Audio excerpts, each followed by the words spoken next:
tardes, alumnos de tercero de secundaria. Estamos en la lección número 6 y en esta oportunidad toca realizar el siguiente trabajo: géneros literarios. ¿Qué son los géneros literarios dentro de lo que es la amplia literatura? Los géneros literarios son la forma distinta que tiene cada texto literario en su escritura, en su forma de escribir, en los temas y contenidos que tiene cada libro de acuerdo a su forma de escritura. Justamente, y reitero que los géneros literarios tienen que ver con la diferencia de la escritura que tiene cada uno de los textos. Todas estas diferencias de textos vamos a encontrar en las distintas obras literarias que uno ha leído. Me imagino que ustedes han podido leer cuentos, han podido leer algún tipo de poesía o de repente algún tipo de obra teatral de algún autor determinado. Sin embargo, quiero rescatar que solo existen 3 géneros literarios desde mi punto de vista dentro de la literatura. Esos géneros literarios que les estoy mencionando son los siguientes: el narrativo, lírico y dramático. El género narrativo relata acontecimientos ficticios o inventados que tienen pocos o muchos personajes según la extensión de la historia. Pero cabe recalcar algo fundamental: todo texto literario, en el caso de la narrativa, es de ficción. Muchos creen que son textos reales o imaginarios. Un texto de ficción perteneciente a la literatura jamás puede ser real, porque todas las historias se reinventan según el autor. Es la razón por la cual un texto no puede ser real, sí ficticio. Y en la literatura, la imaginación es inconmensurable y hasta historias difíciles de creer. Pero la literatura produce esos textos. En la literatura son reales.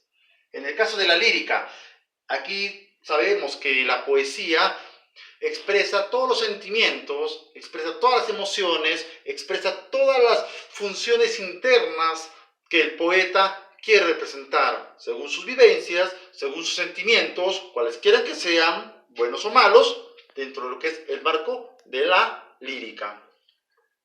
En el caso de la dramática, que es el teatro, vemos que aquí hay una representación similar al narrativo porque cuenta una historia, pero la diferencia es que la misma historia está dada a través de sus personajes que están dándose a través de diálogos y que muestran la acción misma de la cual están desarrollando. Lo más emocionante y lo más intenso de una obra de teatro es que la obra de teatro se escribe, se lee y se representa en un escenario.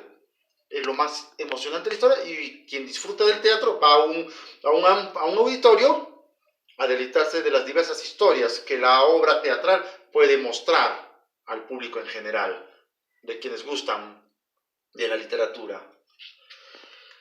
Los géneros literarios, como ya hemos visto, narrativo, lírico y dramático, se subdividen en lo que se le conoce como especies literarias. Las especies literarias están dentro de esos tipos de textos que tiene dentro de sí cada uno de los géneros literarios.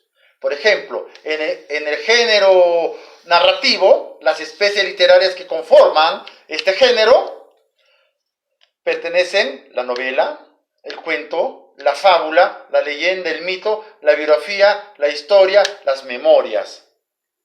En el caso de la lírica, hay 2 partes fundamentales que yo he desarrollado.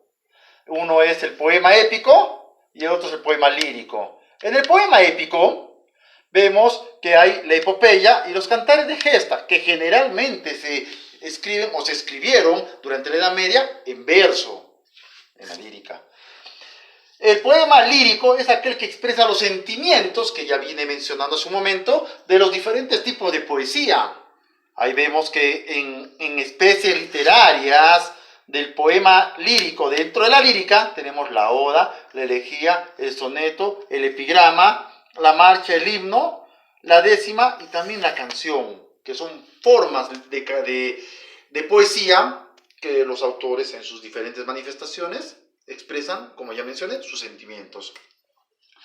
En la parte de la dramática tenemos las siguientes especies literarias: la tragedia, que representa generalmente muerte al final de la historia; drama, que no exactamente repercute en muerte, pero sí en desgracias de sufrimiento; la comedia, cuando son acciones cómicas y graciosas que los personajes desarrollan y causa hilaridad en las personas que van leyendo. El entremés es un drama de un solo acto que cuenta una historia breve.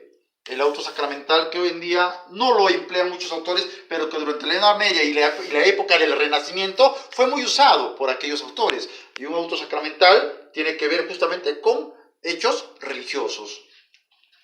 Hay una nota fundamental que quiero aclarar aquí y que no quiero que se malentienda.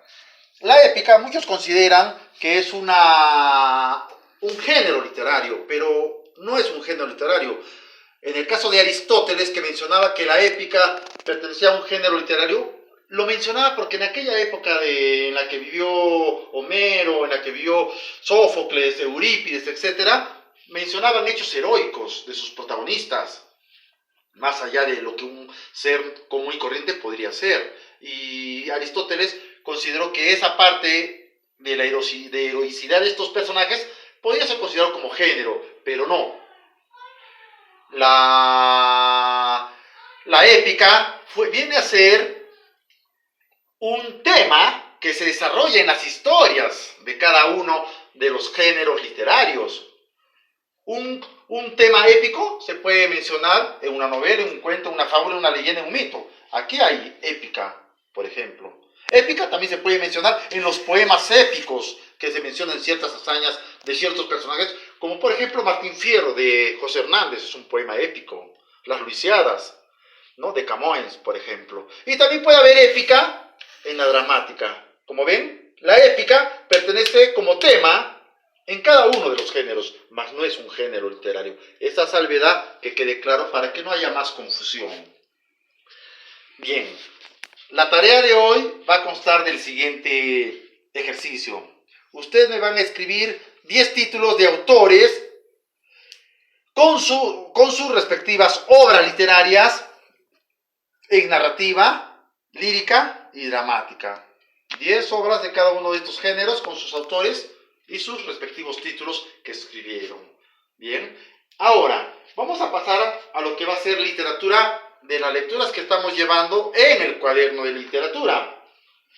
Para esta oportunidad he seleccionado este poema que se llama Los motivos del lobo del escritor nicaragüense Rubén Darío. Ya yo les voy a hacer llegar las fotos correspondientes para que puedan trabajar y presentar la tarea a tiempo. No olviden que cada uno de los papelotes en el cual desarrollo mi clase tiene que ser transcrito, en este caso, en el cuaderno de lenguaje. Esto lo van a desarrollar en lenguaje. Y en literatura vienen a ser las lecturas que yo voy a dejar cada semana que tengamos que ver con cada uno de ellos. Bien, alumnos, cuídense, pasen buenas tardes, quédense en casa y nos vemos la siguiente clase. Gracias.